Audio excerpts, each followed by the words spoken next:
नमस्कार, आप देख रहे हैं हेडलाइंस न्यूज। दिन भर की ताज़ा खबरों के लिए अभी सब्सक्राइब करें, साथ में बेल आइकन भी प्रेस कर लें। खबरों में आगे बढ़ने से पहले वीडियो को लाइक जरूर करें और अपने दोस्तों के साथ ज़्यादा से ज़्यादा शेयर करें। और आप किस राज शहर से न्यूज को देख रहे हैं, कमेंट में जरूर लिखें।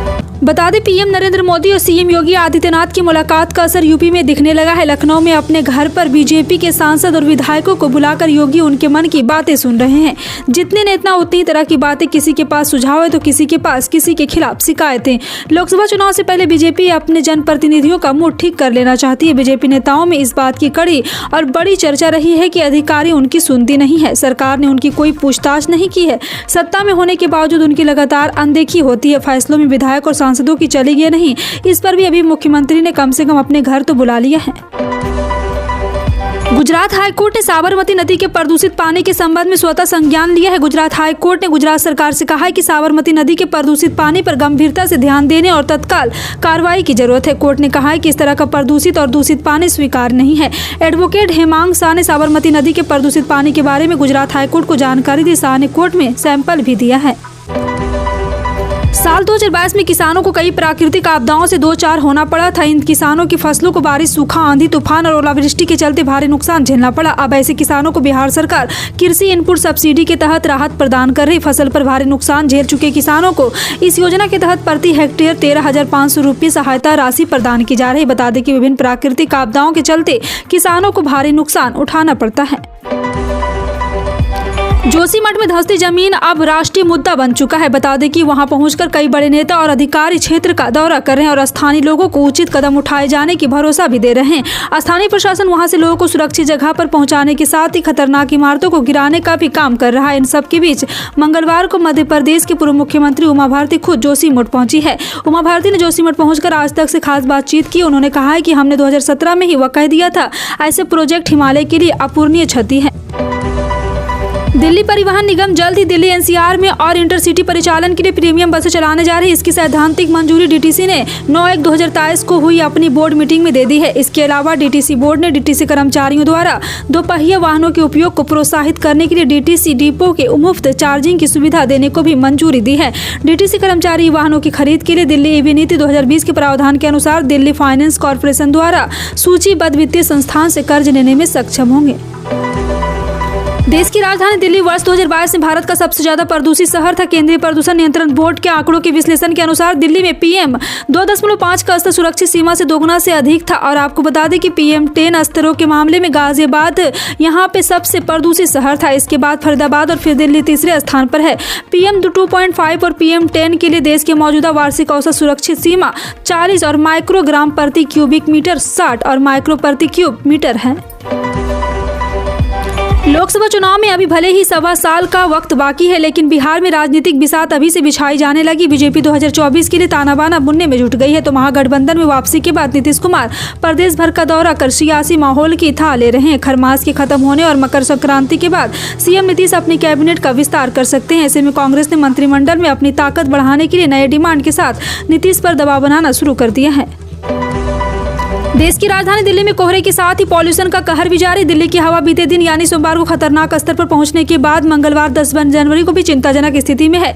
प्रदूषण के खतरनाक स्तर को देखते हुए दिल्ली परिवहन विभाग ने BS3 पेट्रोल और BS4 डीजल गाड़ियों पर 12 जनवरी तक रोक लगा दी है। रिपोर्ट के मुताबिक हाल ही में केंद्र के वायु गुणवत्ता पैनल ने दिल्ली NCR में ग्रेडेड रिस्पॉन्स एक्सेस प्लान के लेवल 3 के तहत प्रतिबंधों को लागू करने का निर्देश दिया था। कर्नाटक की राजधानी बेंगलुरु में मंगलवार को निर्माणाधीन मेट्रो का पिलर गिरने से बड़ा हादसा हो गया। यहां के आउटर रिंग रोड पर निर्माणाधीन मेट्रो का पिलर गिरने से एक महिला और उसके 2.5 साल के बेटे की दर्दनाक मौत हो गई। हादसे में महिला का पति और एक अन्य बेटा घायल हुआ है। पुलिस ने बताया कि सुबह करीब 11 बजे मेट्रो का निर्माणाधीन पिलर गिर गया और इसकी चपेट में एक बाइक आ गई, जिस पर 4 लोग सवार थे। महिला और उसके बेटे को हादसे में गंभीर चोट आई थी। दोनों को अस्पताल ले जाया गया, जहाँ इनकी मौत हो गई। प्रधानमंत्री नरेंद्र मोदी राष्ट्रीय युवा दिवस के अवसर पर गुरुवार को कर्नाटक के हुबली में 26वें राष्ट्रीय युवा उत्सव का उद्घाटन करेंगे। प्रधानमंत्री कार्यालय के मुताबिक आध्यात्मिक गुरु स्वामी विवेकानंद की जयंती को राष्ट्रीय युवा दिवस के रूप में मनाया जाता है। महोत्सव राष्ट्रीय स्तर पर प्रतिभावान युवाओं को अनुभव प्रदान करने के साथ साथ उन्हें राष्ट्र निर्माण की दिशा में प्रेरित करने के लिए हर साल आयोजित किया जाता है।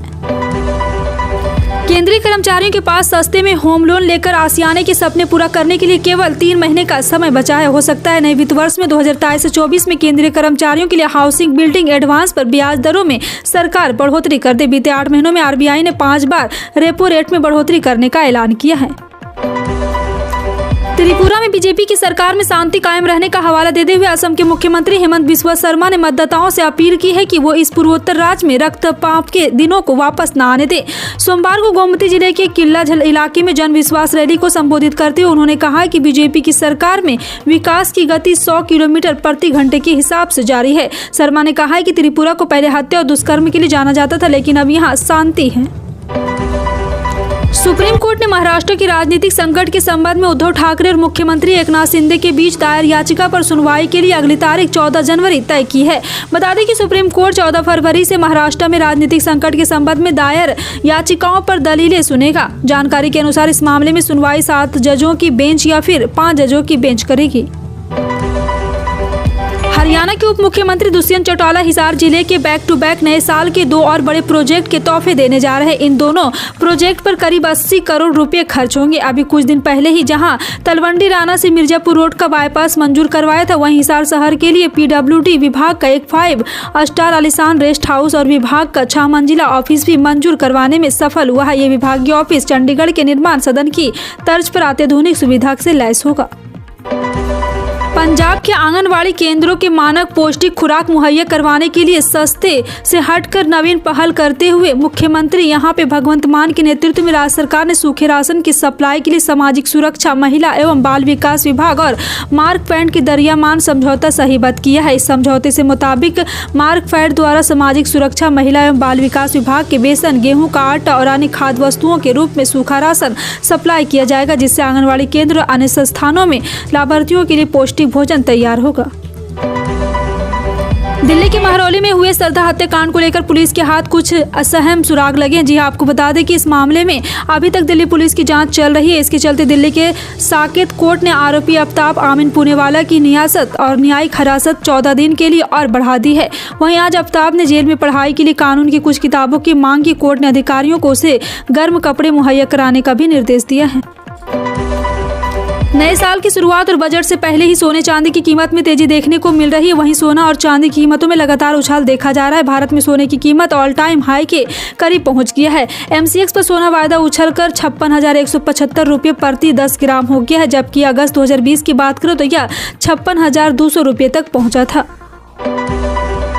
उत्तर प्रदेश में घरेलू बिजली की कीमतों ने एक बार फिर आम आदमी की जेब पर भारी असर डाल दिया। जहां एक तरफ कंपनियों ने बिजली की दरों में 18 से 23% का इजाफा किया, वहीं दूसरी तरफ अगर यह नई दरें लागू होती तो ग्रामीण उपभोक्ताओं को बिजली के लिए प्रति यूनिट 3.50 से बढ़कर 4.35 रुपये हो जाएगी। यानी कि करीब 300 यूनिट से ज्यादा बिजली खपत करने पर 5.50 पैसे प्रति यूनिट की जगह 7 रुपये प्रति यूनिट भुगतान करना होगा। सऊदी अरब ने सोमवार को घोषणा की है कि इस साल के हज के लिए तीर्थयात्रियों की संख्या की कोई सीमा नहीं होगी। अब अरब न्यूज ने देश के हज और उमरा तौफीक अल रबिया के मंत्री का हवाला देते हुए बताया कि हज एक्सपो 2023 में बोलते हुए तौफीक अल रबिया ने कहा है कि इस वर्ष हज में भाग लेने वाले लोगों की संख्या पूर्व महामारी के स्तर पर वापस आ जाएगी और इस वर्ष हज तीर्थयात्रियों के लिए कोई आयु सीमा नहीं होगी। आपको बता दें, सऊदी अरब के हज उमरा मंत्रालय ने ट्वीट किया कि हज एक्सपो 2023 के उद्घाटन के दौरान हज और उमरा के महामहिम मंत्री डॉक्टर तौफीक अल रबिया ने घोषणा की है कि 14,044 H में हज यात्रियों की संख्या कोरोना वायरस से पहले की तरह वापस आ जाएगी। ओडिशा कृषि विभाग ने अपने कर्मचारियों को वार्षिक संपत्ति की डिटेल देने के लिए कहा है। साथ ही विभाग ने यह भी कहा है कि जो कर्मचारी वार्षिक संपत्ति की डिटेल नहीं देंगे उनकी सैलरी रोक दी जाएगी।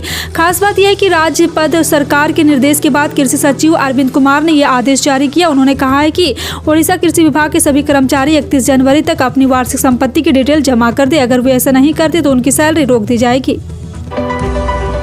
विराट कोहली ने श्रीलंका के खिलाफ गुवाहाटी में खेले गए जा रहे पहले वनडे मैच से शानदार शतक जड़ दिया है। इसी के साथ उनके अंतर्राष्ट्रीय क्रिकेट में कुल 73 शतक हो गए हैं। इससे पहले कोहली ने अंतर्राष्ट्रीय क्रिकेट में 72 शतक लगाए थे। श्रीलंका के खिलाफ पहले वनडे में जड़ा शानदार शतक उनके करियर का 73वां शतक है। साथ ही वनडे क्रिकेट में यह उनका 45वां शतक है। इसके अलावा उन्होंने इंटरनेशनल क्रिकेट के सबसे ज्यादा 100 शतक लगाने वाले भारत के सचिन तेंदुलकर के एक रिकॉर्ड की बराबरी भी कर ली है। अंतर्राष्ट्रीय बाजार में क्रूड ऑयल के दाम में जारी हलचल के बीच भारतीय तेल कंपनियों ने 10 जनवरी मंगलवार को पेट्रोल डीजल के ताज़ा भाव जारी कर दिए हैं। WT क्रूड ऑयल के यहां पे दाम में उठापटक का असर आज घरेलू मार्केट में पेट्रोल डीजल की कीमत में नहीं दिखाई दिया। ऐसे में भारतीय ऑयल मार्केटिंग कंपनियों ने 229वें दिन पेट्रोल डीजल के दाम में दिल्ली और चेन्नई में बदलाव किया गया है, बाकी राज्यों में भाव स्थिर है। नई दिल्ली 10 जनवरी देश की सबसे बड़ी बिजली उत्पादक कंपनी राष्ट्रीय ताप विद्युत निगम लिमिटेड की कोयला खनन यूनिट ने चालू वित्त वर्ष के पहले 9 माह में एक साल पहले इसी अवधि की तुलना में 51% अभूतपूर्व वृद्धि हासिल की है। NTPC के प्रवक्ता ने मंगलवार को ये जानकारी दी। प्रवक्ता ने बताया है कि कंपनी ने पिछले वित्त वर्ष में अप्रैल दिसंबर में 90.65 लाख टन कोयला उत्पादन किया था। उसकी तुलना में चालू वित्त वर्ष के पहले 9 महीनों में 140.55 लाख टन उत्पादन किया गया है। इन सभी खबरों पर क्या कहना है कमेंट सेक्शन में टाइप करके जरूर बताएं। इसी तरह की पल पल की अपडेट जानने के लिए जुड़े रहें आप अपने हेडलाइंस न्यूज के साथ। मिलते हैं अगली बड़ी खबर में, तब तक के लिए जय हिंद।